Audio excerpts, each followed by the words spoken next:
यह है लफड़ापुर और यहाँ पर दो गैंग का राज है। एक गैंग को शाका का पिता जगनू चलाता है जिसका नाम है खूनी पंजा, और दूसरी गैंग जिसे शबनम का पिता बशीरा चलाता है उसका नाम है मौत का मंजर। इन दोनों गैंगों में बहुत दुश्मनी रहती है और रोजाना उनकी गैंग वार होती रहती है, जिससे लफड़ापुर के लोग बहुत परेशान हो जाते हैं। सारे लोग जब इंस्पेक्टर गोरिल्ला से शिकायत करते हैं कि इन गैंगों ने हमारी जिंदगी मुश्किल कर दी है, तो गोरिल्ला सोचता है कि इनके खिलाफ कुछ करना चाहिए। वह सबसे पहले जगनू के पास आता है और उससे कहता है, तुम्हें अब यह दुश्मनी खत्म कर लेनी चाहिए। जगनू भी रोज की गैंग वॉर से तंग आ चुका था, तो वह मान जाता है और गोरिल्ला से कहता है, यह दुश्मनी कैसे खत्म होगी।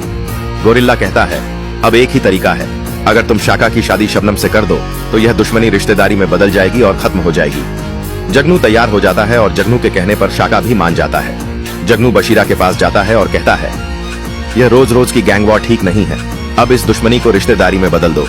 बशीरा, जो कि जगनू की गैंग को पूरी तरह खत्म कर देना चाहता था ताकि अकेला लफड़ापुर पर राज कर सके, जगनू के सामने तो शाका शबनम की शादी के लिए मान जाता है, लेकिन मन ही मन प्लान बनाता है।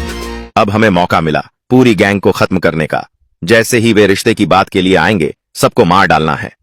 अगले दिन जब गोरिल्ला जगनू और बशीरा को एक जगह बुलाता है, तो जैसे ही जगनू और शाका वहां पहुंचते हैं, बशीरा के आदमी उन पर हमला कर देते हैं, जिसमें जगनू बुरी तरह घायल हो जाता है।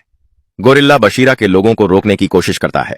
उसी समय शाका जगनू को लेकर अस्पताल पहुंचता है, लेकिन 2 दिन अस्पताल में रहने के बाद डॉक्टर शाका को बताते हैं कि जगनू को कोमा आ गया है। अब सवाल यह है, क्या शाका जगनू का बदला ले पाएगा या नहीं।